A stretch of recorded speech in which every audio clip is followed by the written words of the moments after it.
নমস্কার, আজকের কিছু গুরুত্বপূর্ণ তাজা খবর জানিয়ে উত্তেজনা ছড়িয়ে পড়ছে গোটা বাংলা জুড়ে। প্রধান সংবাদগুলি জানার আগে শুরুতেই দেখে নিন আজকের হেডলাইন।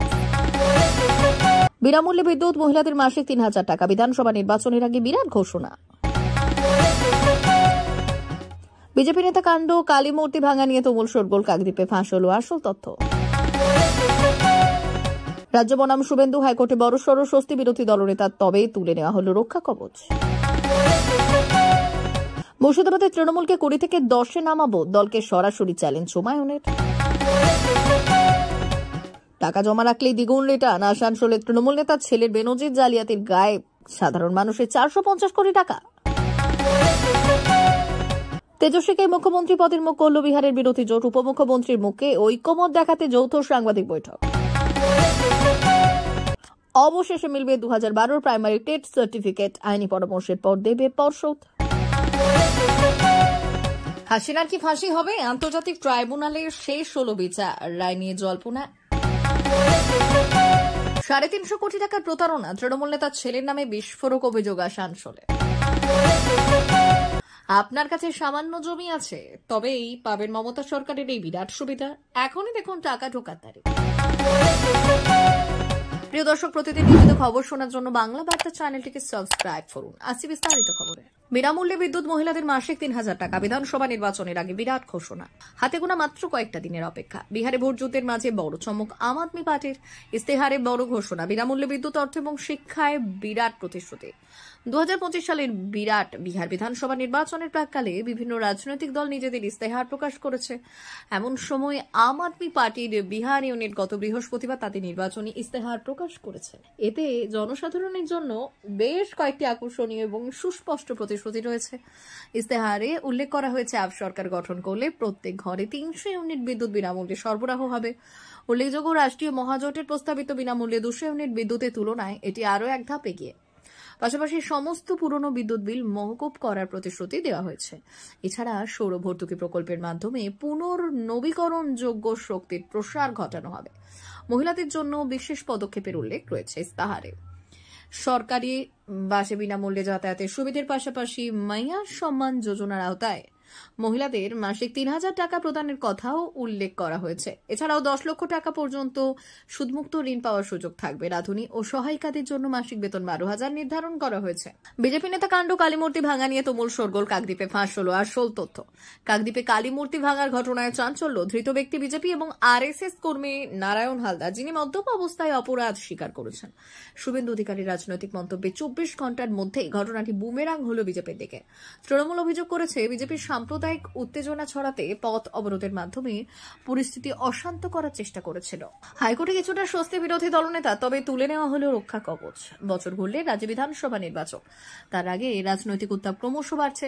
সম্প্রতি রাজ্যের দায়ের করা একাধিক এফআইআর বাতিলের আর্জি জানিয়ে কলকাতা হাইকোর্টের দ্বারস্থ হয়েছিলেন বিরোধী দলনেতা শুভেন্দু অধিকারী। সেই মামলাতেই স্বস্তিতে বিরোধী দলনেতা। হাইকোর্টের বড় স্বস্তি, তবে অস্বস্তিও বাড়ল শুভেন্দুর। একাধিক এফআইআর বাতিলের আর্জি জানিয়ে আদালতের দ্বারস্থ হয়েছিলেন শুভেন্দু। তার দাবি ছিল, ইচ্ছাকৃতভাবে তার নাম টেনে আনা হয়েছে। রাজ্যে বারংবার তাকে হেনস্থা করতে চাইছে, আর সেই বক্তব্য জানিয়ে আদালতের দ্বারস্থ হয়েছিলেন বিরোধী দলনেতা। এদিন কলকাতা হাইকোর্টের বিচারপতি জয় সেনগুপ্তের এজলাসে এই মামলা ওঠে। শুভেন্দু অধিকারীর বিরুদ্ধে দায়ের হওয়া ১৫টি মামলা খারিজ করে দিল আদালত।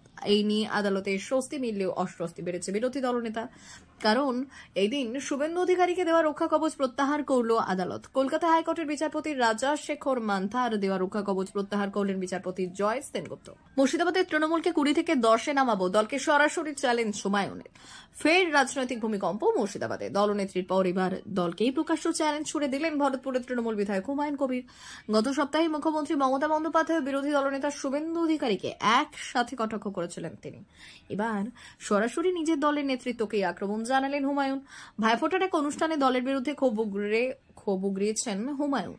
তিনি বললেন, ২০২৩ সাল থেকে বলছি, দুজন ব্লক সভাপতিকে সরান। চিঠি দিয়েছি, অনুরোধ করছি, কেউ শুনল না।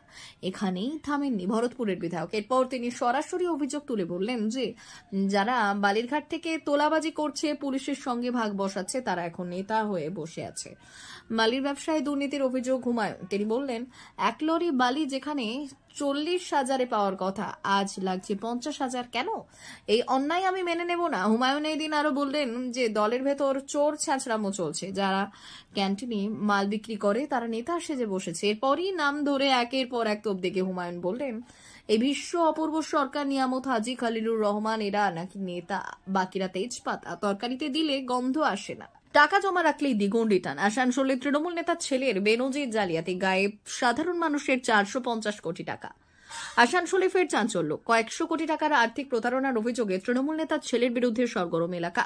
অভিযোগ উঠেছে, কম পুঁজিতে মোটা সুদের প্রলোভন দেখিয়ে সাধারণ মানুষের কাছ থেকে বিপুল অঙ্কের টাকা সংগ্রহ করে তা আত্মসাৎ করেছেন অভিযুক্ত। ইতিমধ্যে এই ঘটনায় উত্তাল হয়ে উঠেছে আসানসোলের রেলপাড়ের জাহাঙ্গীর মহল্লা। স্থানীয় সূত্রে জানা গিয়েছে, অভিযুক্তের নাম তহসিন আহমেদ। তিনি তৃণমূল কংগ্রেসের সংখ্যালঘু সেলের রাজ্য নেতা শাকিল আহমেদের ছেলে। অভিযোগ, গত কয়েক বছরে তিনি এবং তার সহযোগীরা মুনাফার প্রলোভন দেখিয়ে হাজার হাজার বিনিয়োগকারীর কাছ থেকে প্রায় 450 কোটি টাকার বেশি টাকা তোলে। প্রথম দিকে কিছু বিনিয়োগকারীর হাতে সামান্য লাভ পৌঁছে দেওয়া হলেও পরবর্তীকালে হঠাৎই বন্ধ হয়ে যায় টাকা ফেরত দেওয়া। এরপর থেকে বিনিয়োগকারীদের ক্ষোভ চরমে ওঠে। বৃহস্পতিবার দুপুরে ক্ষুব্ধ বিনিয়োগকারীরা তহসিন আহমেদের বাড়ির সামনে জড়ো হয় এবং বিক্ষোভে ফেটে পড়ে। বিক্ষোভকারীদের দাবি, তাদের কষ্টার্জিত অর্থ ফেরত দিতে হবে এবং অভিযুক্তদের দ্রুত গ্রেফতার করতে হবে। স্থানীয় থানায় ইতিমধ্যেই একাধিক অভিযোগ দায়ের হয়েছে। পুলিশ সূত্রে জানা গিয়েছে, তহসিন আহমেদ এবং তার সহযোগীদের বিরুদ্ধে ভারতীয় ন্যায় সংহিতার একাধিক ধারায় মামলা রুজু করা হয়েছে এবং তদন্ত শুরু হয়েছে। তেজস্বীকেই মুখ্যমন্ত্রী পদের মুখ করল বিহারের বিরোধী জোট। উপমুখ্যমন্ত্রী মুখে ঐক্যমত দেখাতে যৌথ সাংবাদিক বৈঠক। এমনটা যে হতে চলেছে তা আগেই অনুমান করা হয়েছিল, হলেও তাই। আরজেডি নেতা তথা বিহারের প্রাক্তন উপমুখ্যমন্ত্রী তেজস্বী যাদবকে এবারের নির্বাচনে বিরোধী শিবিরের মুখ্যমন্ত্রী মুখ হিসেবে নেওয়া হলো। বৃহস্পতিবার পাটনা থেকে যৌথ সাংবাদিক বৈঠকে এই ঐক্যমতের কথা ঘোষণা করল বিহারের মহাগঠবন্ধন বিরোধী জোট ইন্ডিয়া। বিহারের শরিক দলগুলির জোট এই নামেই পরিচিত। অবশেষে মিলবে 212 প্রাইমারি টেট সার্টিফিকেট। আইনি পরামর্শের পর দেবে পর্ষদ। অবশেষে দীর্ঘ প্রতীক্ষার অবসান ঘটতে চলেছে। পশ্চিমবঙ্গ প্রাথমিক শিক্ষা পর্ষদ 2012 সালের প্রাইমারি টেট উত্তীর্ণদের সার্টিফিকেট দেওয়ার সিদ্ধান্ত নিয়েছে। তবে এই সার্টিফিকেট বিতরণের আগে পর্ষদ আইনি পরামর্শ নেবে বলে জানানো হয়েছে। এই ঘোষণার ফলে সেই সমস্ত কর্মরত শিক্ষকরা স্বস্তির নিঃশ্বাস ফেলেছেন, যারা সুপ্রিম কোর্টের নির্দেশের পর নিজেদের চাকরি নিয়ে দুশ্চিন্তায় ছিলেন। প্রসঙ্গত, সুপ্রিম কোর্টের সাম্প্রতিক একটি নির্দেশ অনুযায়ী সমস্ত প্রাথমিক শিক্ষকদের অবশ্যই টেট উত্তীর্ণ হতে হবে এবং তার প্রমাণপত্র থাকা আবশ্যক। 2012 সালে টেট পাস করে যারা শিক্ষকতা করছেন তাদের কাছে কোনো সার্টিফিকেট না থাকায় তারা স্বাভাবিকভাবেই চিন্তিত হয়ে পড়েন। আর এই শিক্ষকদের দুশ্চিন্তা দূর করতেই পর্ষদ সার্টিফিকেট দেওয়ার এই উদ্যোগ নিয়েছে। পশ্চিমবঙ্গে প্রথমবার প্রাথমিক টেট অনুষ্ঠিত হয়েছিল 2012 সালে, আর সেই পরীক্ষা নিয়ে একাধিক বিতর্ক তৈরি হয়েছিল। হাসিনার কি ফাঁসি হবে? আন্তর্জাতিক ট্রাইব্যুনালে শেষ হলো বিচার, রায় নিয়ে জল্পনা। বাংলাদেশের প্রাক্তন প্রধানমন্ত্রী শেখ হাসিনার বিরুদ্ধে আন্তর্জাতিক অপরাধ ট্রাইব্যুনালে মামলা শুনানি শেষ হয়েছে। পলাতক হাসিনার মৃত্যুদণ্ড চেয়েছেন অ্যাটর্নি জেনারেল, তবে রায় সংরক্ষিত রেখেছে আদালত। আগামী 13ই নভেম্বর রায় ঘোষণার তারিখ জানানো হবে।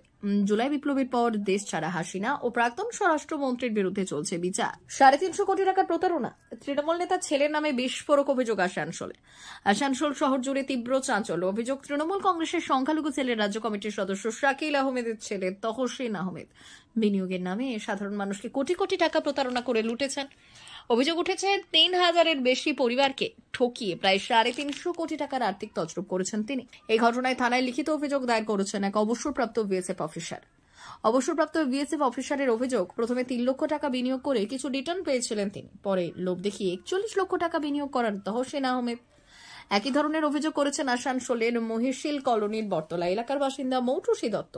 তিনি জানান, সোনার গয়না বন্ধক রেখে 20 লক্ষ টাকা বিনিয়োগ করেছিলাম, কয়েক মাস পর সুদ পেয়েছি, এখন সব বন্ধ, আসলটাও ফেরত দিচ্ছে না।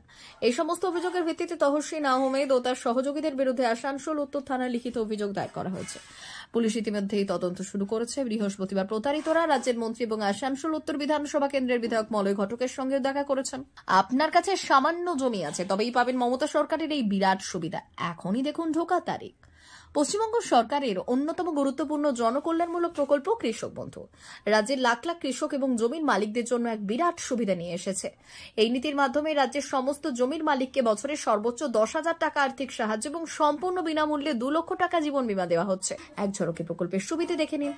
যাদের 1 একর বা তার বেশি জমি আছে তারা বছরে 10,000 টাকা করে পাবে।